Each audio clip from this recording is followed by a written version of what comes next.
Good evening, everybody. Good evening. I cannot believe I know every single person in this room, and you are all luminaries of the Tampa Bay art scene in this amazing program. It's unbelievable. Thank you so much for making the trip down here to Tarpon Springs, to the beautiful St. Petersburg College Tarpon Springs campus, here at the Leepa Rattner Museum of Art. Even though I know all of you, I will introduce myself. Actually, I don't think I've met you. My name is Christine Rank Carter. I am the executive director of the Leepa Rattner Museum of Art. We have a stellar series of fall exhibitions here where we're celebrating the career and legacy of one of SPC's faculty members, Barton Gilmore. We are celebrating the career and the legacy of the infamous Bruce Marsh, and also unveiling an amazing new series of work that has not been out of the studio until now. We are so honored to unveil the Passage series by Dolores Coe, our wonderful and esteemed guest for this evening. Dolores Coe's exhibition, Lost Worlds, features 10 vibrant paintings of children in the times of COVID. I'm not going to give too much away because I know Sara, the curator for the Leepa Rattner Museum of Art and of these amazing exhibitions we have, is going to dive deep into this with Dolores in just a moment and give a little bit more background about Dolores as an artist. These fall exhibitions I have in my hand, which I don't know if I can balance here. We've been featured on the cover of the Tampa Bay newspaper's Beacon that's out this week. This features all of these exhibitions that celebrate artists as educators. So there's definitely a common thread as these three artists that we're celebrating have influenced generations of artists and really have shaped what Tampa Bay is today with their influence and their power of education. I also want to mention that we have this amazing catalog that Sara has put together, Lost Worlds. So if you did not get one, please pick up a copy on your way out. So without further ado, I would like to introduce curator Sara Felice and artist Dolores Coe. Hi everyone. I almost know everyone in this room, so I'm happy to be among friends tonight. I'm just going to give a little introduction about Dolores. We're going to chat for about 10-ish or so questions. We may go off the script a little bit, as Kim Kirchman and I did a few times during her artist talk. And then we'll open it up to the floor, and I would be amiss not to do so with all of the esteemed educators and influential art goers here in the room with us tonight. So, Dolores Coe is a visual artist whose recent paintings of invented spaces and narratives fuse fragments of environment, observation, musings, and improvisation. Coe earned her MFA in painting and an MA in counseling from the University of South Florida. Her work has been exhibited regionally and nationally in museums and galleries such as the Tampa Museum of Art, USF Contemporary Art Museum, and North Miami Museum, most recently the Leepa Rattner Museum of Art. She was awarded a resident exchange fellowship at the Rijks Academy in Amsterdam, and grants received include the Florida Individual Arts Fellowship in Painting and the Arts Council of Hillsborough County Individual Artist Award. Coe's paintings are included in a number of public, private, and corporate collections throughout the region. Among them include IBM, General Telephone, Tampa General Hospital, State of Florida, and the University of South Florida. She was faculty and program director at Ringling College of Art and Design from 1991 until 2005, and curator of Art and Health, USF Contemporary Art Museum from 2016 through 2019.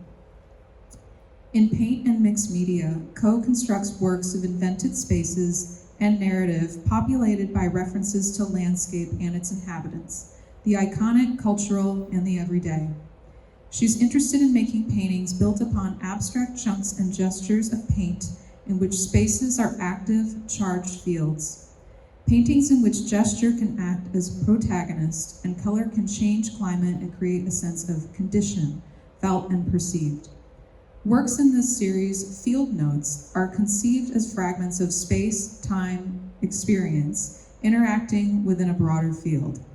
The central characters in most of the derived from artificial animal forms based upon life-size models, hydraulic targets documented at an abandoned archery range, or concrete statuary lost and found within an animated world. The passage paintings, pandemic-fueled, are new explorations of childhood escapes. Coe is drawn to work with the ambiguous, idiosyncratic nature of the subjects, teasing out implications of broader narrative from this alphabet of fragments, formal to funky.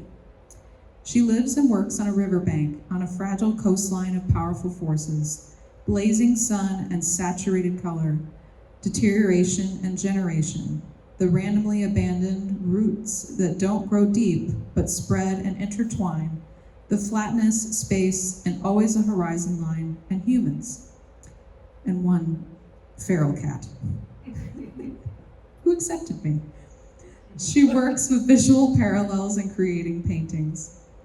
It is the experience of invoked qualities, the sense of memory, loss, longing, fantasy, and illusion, and the perception of internal experience that she hopes to make tangible. That may be about all I have to say. Is that it? Okay, we covered everything. Okay. So, Dolores, your work often blurs the lines between memory and imagination. How do you navigate this intersection in your creative process? You could probably hear me without this, but should I use these? Yeah, okay. Okay, well first, I'm so glad to see so many, you're all practitioners. And if you were at the opening, you know that I said that I walked in here and I was seeing for the first time these paintings hung on the wall and all together, just as people who were arriving. And it's taken me a while to sort of absorb, what it is that I'm seeing. But I hope you'll jump in tonight because I really value your thoughts and what you're getting as I'm trying to absorb that too. So in terms of the question about process, I think it's driven by something I've been looking for and working towards in all of my paintings, in all of my work over 30 years, I would say, and that is trying to, in a tangible way, deal with things that are not seen or not tangible. So the invisible, trying to invoke some sense of internal experience. And it's been a long pathway, starting with very much representation to very abstract to mixing something in between, which is where I've been for the last 15 years, I think. So the process starts with photography, and it starts with photographs that I must take. And they're fragments, they're not complete thoughts, they're not something that I want to go back and paint later, but they're things that draw me in and strike me because they're ambiguous, because they're suggestive, because they are funky Florida, the way those mixed statuary places, how they randomly put a Buddha with a Easter rabbit or a whatever, and just finding these fragments of things that are curious. And then things that I document that have no particular meaning except to me, blurred colored lights at night, textures of walls, drawings and gestures that I make. And in going back to the studio, what I begin to do is a juxtaposition process. And I don't know where it's going. It's a little bit like dealing cards. I have some categories. So I have categories of abandoned carnivals in the morning before anybody's there. Those parking lot carnivals that the churches have a couple times a year or something. Those kinds of things, and landscapes, water, all of these different categories, and I begin to mix and match them, and sometimes scotch tape them together until they suggest something that says something to me that could be kind of interesting or fun or engaging to elaborate on. And then I go from there to painting and exploring these things in paint. So it's a process until this series, because of the pandemic, for the first time I used some photographs that I hadn't actually taken myself. And that process of taking them myself, wandering through the world and noticing things, is a really critical part of this. So I noticed, I'm going off the script already. I noticed you said they're photographs you must take. And I want to be clear. Do you have to take them because you were asked to take them, or you feel internally you must take them? And I'm asking from an artist, I'm going to switch gears here for a second. I'm asking from an artist perspective because as an artist and a photographer, often the way I make work, it tells me what it wants to be, which is interesting and sometimes hard to articulate for people who are not makers. It's almost like it's not really you, it's like it already lives in you, right? So can you clarify or elaborate a little bit? Yeah, well, first, almost nobody asked me to take photographs. So that rarely comes up. But so no, they are things that I am in the habit of traveling through the world, gathering things. And before we use the words capturing for photographs, I feel like that's what I was doing. I was gathering, harvesting, capturing fragments. And I literally would go to really even after digital stuff, I would go to Walgreens and have my files printed out, even if they were blurry, even if they were colored lights, even if they were nothing. And I would get calls from Walgreens going, "This is a totally bad roll. You don't want these printed." And I would say, "Yes, I do." And because they would give me the abstract elements that I could think with. So no, I have to take them because they, it's something that I'm interested in gathering. So the use of vibrant primary color in your work seems to evoke the sense of experience of childhood. And when people ask me what I see when I look at these, I often relate or say, think about who you were when you were a child. Flavors were more pronounced. Your environments looked larger. Everything was more intense, right? Can you talk about the role of color, especially the intense color in the background, especially the spaces in which these are existing, in conveying the emotional layers of your subjects? You're talking about color. Yeah. So the color is chosen, and I should say that in part of the working idea of this series is that I'm trying to walk an edge between things, between the familiar, stereotypical childhood scenes, but something with an edge, with a twist to it. So they're familiar, but not, is what I'm trying to conjure here. So the colors are colors I associate with children's toys, turned up. So Barbie, pink and violet, but more saturated. Children's snacks, all of those sugary, snacks that maybe we used to give kids, but we still do. Those toys, the play school toys, the primary colors, but ratcheting them up. And then in terms of the strong color around, for me, that is setting the charge or the condition for these.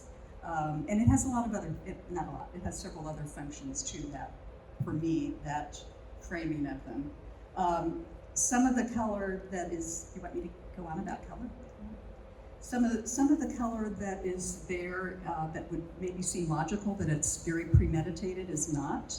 And then the reverse is also true. So I really work on that outer color and the color idea of the whole situation. So a yellow orange, I may shift multiple times to get the right yellow-orange that's going to work there.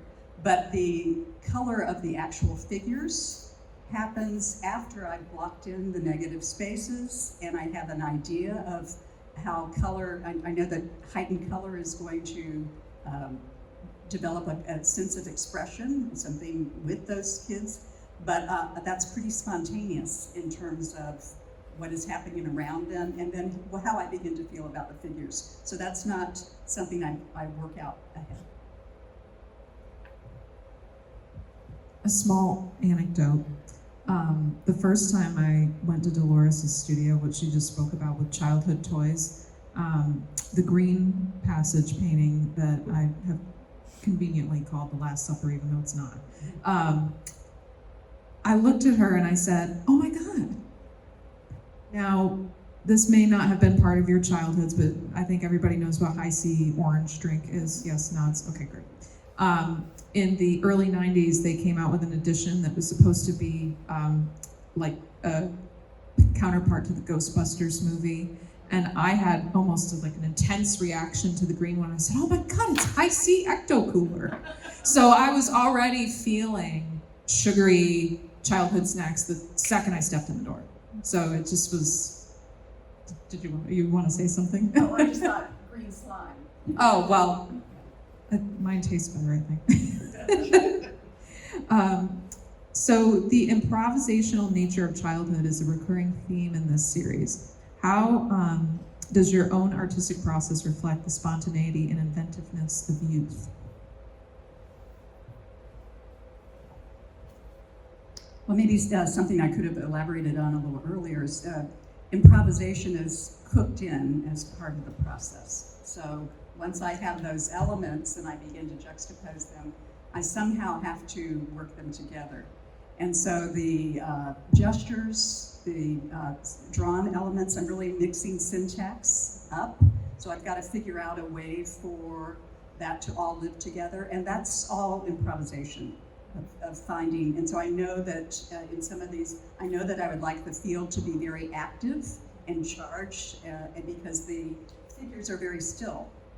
They're frozen in a moment of activity. So something in which to make the space they're in very active, and that's all developed improvisationally. I'll say that it's a danger to go from one to another improvising like that if there's not some tension or something to work against. And for me, I practice. I do these quick little 10-minute, 5-minute practices of looking at that kind of collage on an iPad, and literally with my little finger and my thumb going and trying to just get a sense of energy, a dynamic that's going to happen, and then whatever actually happens, I have some sort of sense of what's. So that's part of it. Also, improvisation in terms of I discover the details of things as things go along. So actually, I know that in these paintings, they're all going to wear headdresses for some reason, and that was something that started in the first painting with some of the kids having a feather stuck in, which seemed stereotypical. And it also didn't work with some of the things that I edited out, and so those had to grow, and they grew by impulse and improvisation. And so from one to the other, I would have an idea, and I would look at headdresses, historic or mythological or whatever, but then I would take certain elements and then let it fly, and each one developed, in an improvisational way. As did some of in the very beginning, I didn't know where these paintings were going. So that halo, the Last Supper you're referring to, I'm not sure about that. No, it's but that occurred only because of the improvisation. So when I went to juxtapose, that there was a pattern actually with circles that I was working with. And I didn't like it, and I started editing it out. And I saw that relationship, which seemed sort of interesting and also humorous at the moment, and I just left it and began to develop the rest of the painting around it. And that's how some of the elements begin. So there's a concept and an idea that starts developing, and then there's what happens in the process. Just for clarification, there's no religious meaning to that painting. It's just, as a curator, when you look at the figures in the painting, it's the energetic flow of how the figures are sitting. It's not literally the Last Supper. So I'm saying that for the folks watching this on YouTube later. So there is, let's see, hang on. How does your work with children in therapeutic and educational settings influence the psychological depth of your pieces? So honestly, I'm not sure that the things about childhood that may be informing these paintings, I'm not sure that that's so much a therapeutic thing. I mean, possibly background of education and sensitivity and things like that. But I think that anyone who works with kids or nurtures them or deals with them, there's certain kinds of awarenesses that we all have.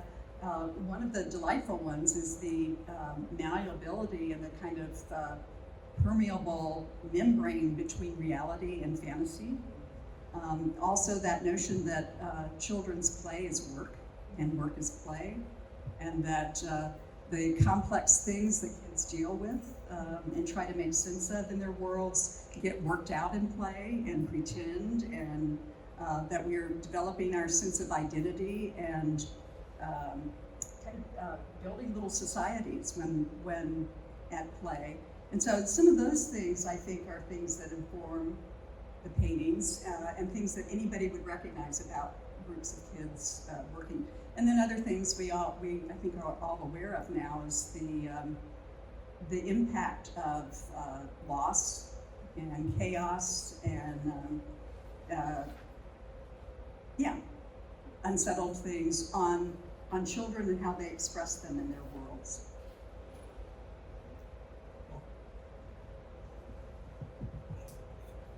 So the young people in your paintings often seem to be on the verge of discovery or a sort of deep contemplation, and you are welcome to be as specific with this as you like. What kind of psychological questions do you think children or your subjects grapple with in moments like that?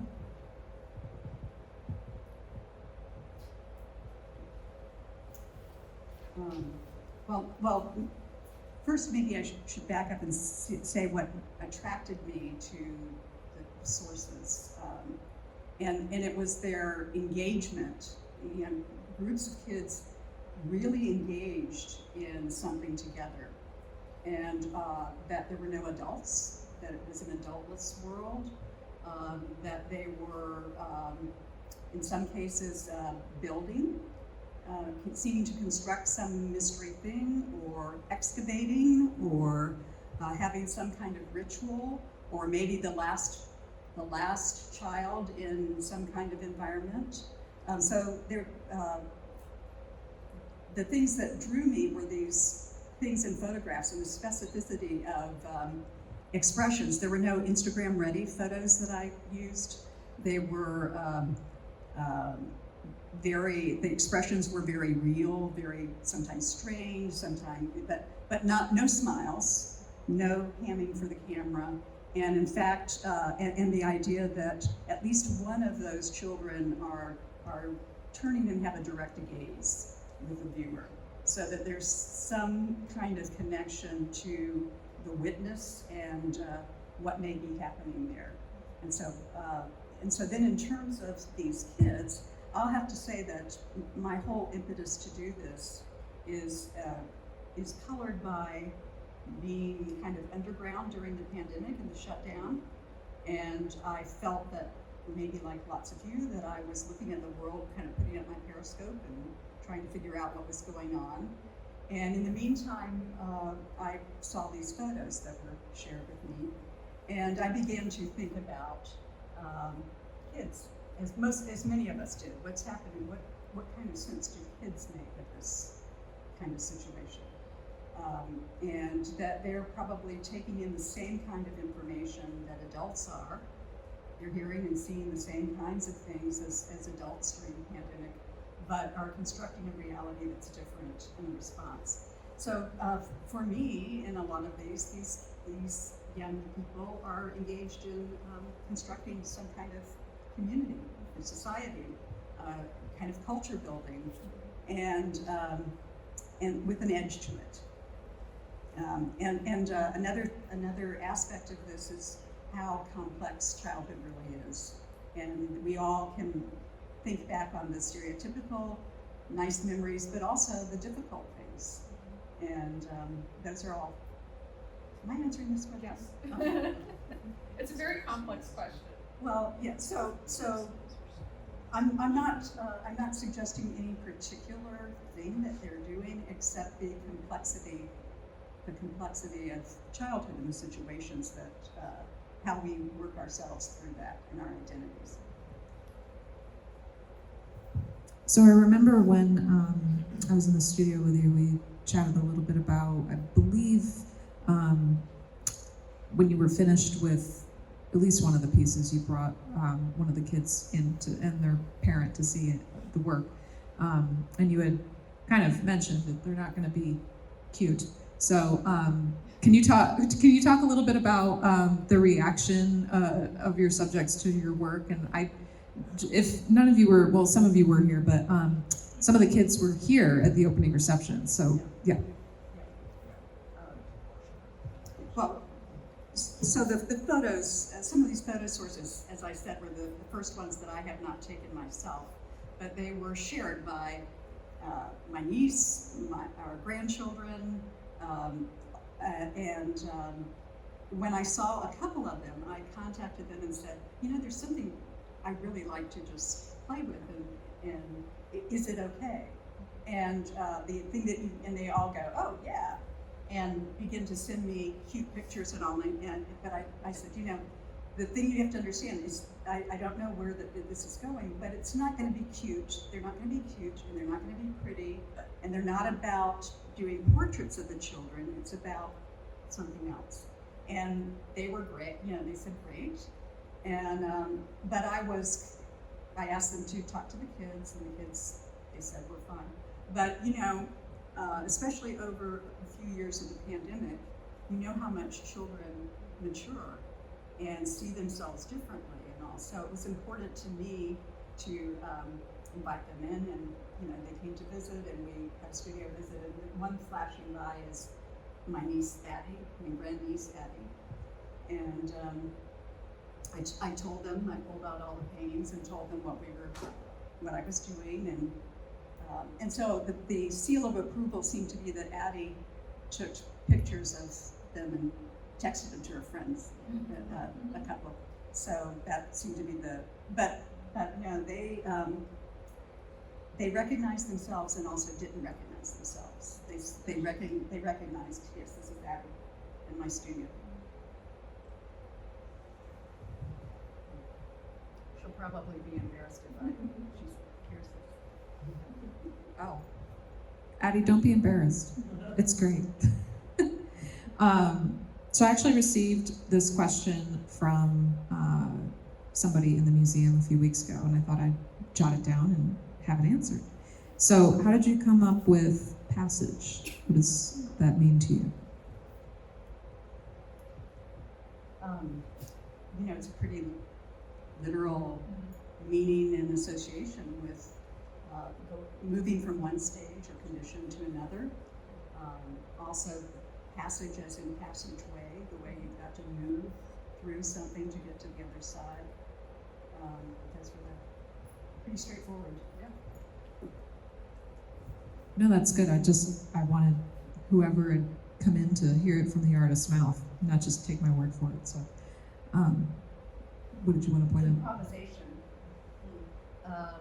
And the thing of process painting and kind of the fun of that, but the unpredictability of laying down with a big brush swaths of paint that are going to do what, but there's an idea of what the function is. You can tell I'm used to talking with pointing things out. That's fine. And I'm kind of enjoying juxtaposing these to Picasso.